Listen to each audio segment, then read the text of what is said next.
ನಮಸ್ಕಾರ ಎಲ್ಲರಿಗೂ ಕಲ್ಪತರು ನಮ್ಮ ಮನೆ ಅಡುಗೆಗೆ ಸ್ವಾಗತ. ಇವತ್ತದು ಸಿಂಪಲ್ಲಾಗಿ ಒಂದು ಬೆಂಡೆಕಾಯಿ ಕರಿ ದಾಲ್ ಕರಿ ಮಾಡೋದನ್ನು ವಿಡಿಯೋ ಮಾಡಿ ತೋರಿಸ್ತಾ ಇದ್ದೀನಿ. ತುಂಬ ಸಿಂಪಲ್ಲಾಗಿರುತ್ತೆ ಮತ್ತು ಯಾವುದೇ ರುಬ್ಬ ಅವಶ್ಯಕತೆ ಇರಲ್ಲ. ಟೇಸ್ಟು ಅಷ್ಟೇ ಚೆನ್ನಾಗಿರುತ್ತೆ. ಈಗ ಶುರು ಮಾಡೋಣ ವೀಡಿಯೋನ. ನಾನು ಇಲ್ಲಿ 1 ಕಪ್ಪಷ್ಟು ತೊಗರಿಬೇಳೆ, ಒಂದು ಅರ್ಧ ಕಪ್ಪಷ್ಟು ಹೆಸರುಬೇಳೆ ಹಾಕಿ ತೊಳ್ಕೊಂಬರ್ತಾಯಿದ್ದೀನಿ. ಈಗ ಇದಕ್ಕೆ ಒಂದು 3 ಲೋಟದಷ್ಟು ನೀರು ಹಾಕ್ಕೊಳ್ತಾ ಇದ್ದೀನಿ. ನೀರು ಹಾಕ್ಕೊಂಡು ಇದಕ್ಕೆ ನಾವು ಒಂದು 2 ಟೊಮೊಟೊ ಹೆಚ್ಚಿರೋದನ್ನು ಹಾಕ್ತಾಯಿದ್ದೀನಿ. ಈಗ ನೋಡಿ 2 ಟೊಮೊಟೊ ಹಾಕ್ತಾಯಿದ್ದೀನಿ. ನೆಕ್ಸ್ಟು ಚಿಟಿಕೆ ಅರಿಶಿನ ಹಾಕ್ಕೊಳ್ಳೋಣ. ನೆಕ್ಸ್ಟು ಒಂದು ಅರ್ಧ ಕಪ್ಪಷ್ಟು ತೆಂಗಿನ ತುರಿ. ನಂತರ ನಾವು ಇದಕ್ಕೆ ಒಂದು 3 ಸ್ಪೂನಷ್ಟು ಬ್ಯಾಡಗಿ ಮೆಣಸಿನ್ಕಾಯಿ ಪೌಡರ್ ಹಾಕ್ಕೊತಾ ಇದ್ದೀನಿ. ಇದು ಒಳ್ಳೆ ಕಲರು ಟೇಸ್ಟ್ ಎರಡೂ ಕೊಡುತ್ತೆ. ನಂತರ ಇದಕ್ಕೆ 1 ಸ್ಪೂನಷ್ಟು ಧನಿಯಾ ಪೌಡರು. ನೆಕ್ಸ್ಟು ಒಂದು ಅರ್ಧ ಸ್ಪೂನಷ್ಟು ಜೀರಿಗೆ ಪೌಡರು. ನೆಕ್ಸ್ಟ್ ಒಂದು ಸ್ವಲ್ಪ ಬೆಲ್ಲ ಹಾಕ್ಕೊಂಡು ಇದು ಕುಕ್ಕರ್ನ ಮುಚ್ಚಿಬಿಡೋಣ. ಒಂದು 3 ವಿಷಲ್ ಆಗೋಷ್ಟು ಸಾಫ್ಟಾಗಿ ಮೃದು ಆಗುವಷ್ಟು ಬೇಯಿಸ್ಕೋಬೇಕಾಗತ್ತೆ. ಈಗ ನಾನು ಇಲ್ಲಿ ಒಂದು 1/4 kg ಬೆಂಡೆಕಾಯಿ ತೊಗೊಂಡಿದ್ದೀನಿ. ಇದನ್ನು ತೊಳೆದ್ಬಿಟ್ಟು ನಾವು ಎಲ್ಲ ಚೆನ್ನಾಗಿ ಒಣ ಬಟ್ಟೆಯಲ್ಲಿ ಒರೆಸ್ಕೋಬೇಕಾಗತ್ತೆ.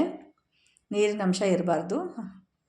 ಈ ಥರ ಎಲ್ಲ ಚೆನ್ನಾಗಿ ಒಣ ಬಟ್ಟೆಯಲ್ಲಿ ಒರೆಸ್ಕೊಂಡು ಸಣ್ಣದಾಗಿ ಹೆಚ್ಚಿಟ್ಕೊಂಬಿಡೋಣ. ಈ ಮುದ್ದೆ ಅನ್ನ ಇದಕ್ಕೆಲ್ಲ ತುಂಬ ಸೂಪರಾಗಿರುತ್ತೆ. ಇದು ದಾಲ್ ಕರಿ ಎಲ್ಲದಕ್ಕೂ ಸೂಟ್ ಆಗುತ್ತೆ. ಮಾತ್ರ ತಕ್ಷಣ ಮಾಡ್ಕೋಬೋದು, ರುಬ್ಬ ಅವಶ್ಯಕತೆ ಇರಲ್ವಲ್ಲ. ಅದರಿಂದ ತುಂಬ ಟೇಸ್ಟಾಗಿ ಬರುತ್ತೆ, ಬೇಗ ಆಗುತ್ತೆ. ಈಗ ನೋಡಿ ಎಲ್ಲ ಚೆನ್ನಾಗಿ ಹಿಂಗೆ ಸಣ್ಣಗೆ ಹೆಚ್ಚಿಟ್ಕೊಂಡಿದ್ದೀನಿ. ಒಂದು ಬಾಣಲಿಗೆ ಆಯಿಲ್ ತೊಗೊಂಡಿದ್ದೀನಿ. ಆಯಿಲ್ ತೊಗೊಂಡು ಹಾಕಿ ಈಗ ನೆಕ್ಸ್ಟ್ ಇದು ಬೆಂಡೆಕಾಯಿನ ನಾವು ಎಲ್ಲ ಚೆನ್ನಾಗಿ ಫ್ರೈ ಮಾಡಬೇಕಾಗತ್ತೆ.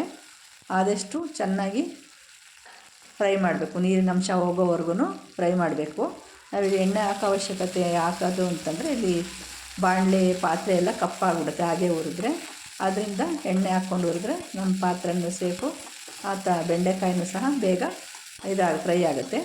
ನೋಡಿ ಈ ಥರ ಚೆನ್ನಾಗಿ ಬಾಡಿಸ್ಕೋಬೇಕಾಗತ್ತೆ. ಎಣ್ಣೆ ಅಂಶ ನೀರಿನ ಅಂಶ ಎಲ್ಲ ಕ್ಲೀನಾಗಿ ಡ್ರೈ ಆಗಬೇಕು.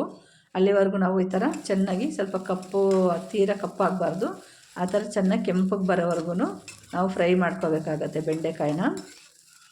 ಈ ಬೆಂಡೆಕಾಯಿ ದಾಲ್ ಕರಿ ಮಾತ್ರ ಮಕ್ಕಳಿಗೆಲ್ಲ ನೆನಪಿನ ಶಕ್ತಿ, ವಯಸ್ಸಿನವ್ರಿಗೆ ನೆನಪಿನ ಶಕ್ತಿ ಹೆಚ್ಚಾಗುತ್ತೆ ಬೆಂಡೆಕಾಯಿ ತಿಂದರೆ, ಯಾರು ತಿಂದರೂ ಅಷ್ಟೇ. ಈಗ ನೋಡಿ ಇದು ಕುಕ್ಕರ್ನ ಹೇಗಾಗಿದೆ ಅಂತ ನೋಡ್ಕೊಳ್ಳೋಣ. ಚೆನ್ನಾಗೆಲ್ಲ ಬೇಳೆ ಬೆಂದಿದೆ. ಇವಾಗ ಎಲ್ಲ ಇದು ಸ್ವಲ್ಪ ಸ್ಮ್ಯಾಶ್ ಮಾಡ್ಕೊಂಬಿಡೋಣ. ಅದರೊಳಗಡೆ ಕಡಿಮೆ ನೀರು ಇರಬೇಕಾದ್ರೆ ಸ್ಮ್ಯಾಶ್ ಮಾಡ್ಕೊಂಬಿಟ್ರೆ ಆಮೇಲೆ ನಾವು ನೀರು ಸೇರಿಸ್ಬಿಟ್ರೆ ಬೇಳೆ ಚೆನ್ನಾಗಿ ಮಿಕ್ಸ್ ಆಗುತ್ತೆ. ನೆಕ್ಸ್ಟ್ ಇದನ್ನು ನಾವು ಬೇರೆ ಪಾತ್ರೆಗೆ ವರ್ಗಾಯಿಸ್ಕೊತೀನಿ. ಇದರಲ್ಲೇ ಮಾಡ್ಕೋಬೋದು, ನಾನು ಬೇರೆ ಪಾತ್ರೆಗೆ ಹಾಕ್ಕೊಂಡು ಮಾಡ್ಕೊತೀನಿ. ಈಗ ಚೆನ್ನಾಗಿ ಮಿಕ್ಸ್ ಆಗಿದೆ, ಒಳ್ಳೆ ಕಲರ್ ಬಂದಿದೆ. ಸಾಂಬಾರು ಪೌಡ್ರೆಲ್ಲ ಚೆನ್ನಾಗಿ ಅದರಲ್ಲೇ ಮಿಕ್ಸ್ ಆಗಿದೆ. ಯಾವುದೇ ಜಾಸ್ತಿ ಟೈಮೇ ಬೇಕಾಗಿರಲ್ಲ, 5 ನಿಮಿಷಕ್ಕೆ ಆಗೋಗ್ಬಿಡುತ್ತೆ. ನೋಡಿ ಇಲ್ಲಿ ಚೆನ್ನಾಗಿ ಮಿಕ್ಸ್ ಮಾಡ್ತಾಯಿದ್ದೀನಿ. ಮಿಕ್ಸ್ ಮಾಡಿ ನೆಕ್ಸ್ಟ್ ಇದಕ್ಕೆ ನಾವು ಚೆನ್ನಾಗಿ ಫ್ರೈ ಮಾಡ್ಕೊಂಡಿರ್ತೀವಲ್ಲ, ಕುದೀತಾ ಇದೆ. ಇದಕ್ಕೆ ನಾವು ಈಗ ಬೆಂಡೆಕಾಯಿನ ಹಾಕ್ಕೊಳ್ಳೋಣ.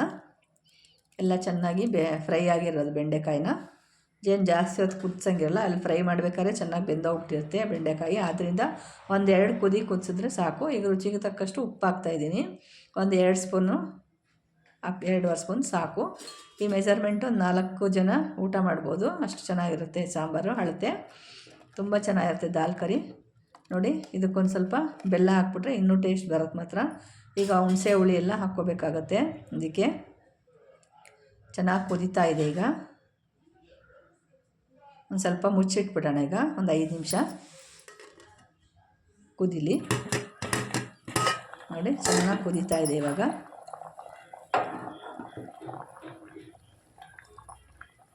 ಈ ಥರ ಕುದೀತಾ ಇರ್ಬೇಕಾದ್ರೆ ನಾವು ಕೊತ್ತಂಬರಿ ಸೊಪ್ಪು ಮತ್ತು ಸ್ವಲ್ಪ ಹುಣಸೆ ಹುಳಿ ಹಾಕ್ಕೋಬೇಕಾಗತ್ತೆ. ನೋಡಿ ಈಗ ಒಂದು ಒಗ್ಗರಣೆ ಕೊಟ್ಬಿಟ್ರೆ ದಾಲ್ ಕರಿ ರೆಡಿ. ಈಗ ಸಾಸಿವೆ ಹಾಕ್ತಾಯಿದ್ದೀನಿ. ನೆಕ್ಸ್ಟ್ ಒಣಮೆಣಸಿನ್ಕಾಯಿ ಹಾಕ್ತಾಯಿದ್ದೀನಿ. ನೆಕ್ಸ್ಟ್ ಕರ್ಬೇವಿನ ಸೊಪ್ಪು ಹಾಕ್ತಾಯಿದ್ದೀನಿ. ಹಿಂಗೆ ಹಾಕ್ತಾಯಿದ್ದೀನಿ ಒಂದು ಸ್ವಲ್ಪ. ಹಾಕ್ಬಿಟ್ಟು ನಾವು ಕುದೀತಾ ಇರುತ್ತಲ್ಲ ಸಾಂಬಾರು, ಅದಕ್ಕೆ ಹಾಕ್ಕೊಳ್ಳೋಣ. ಈಗ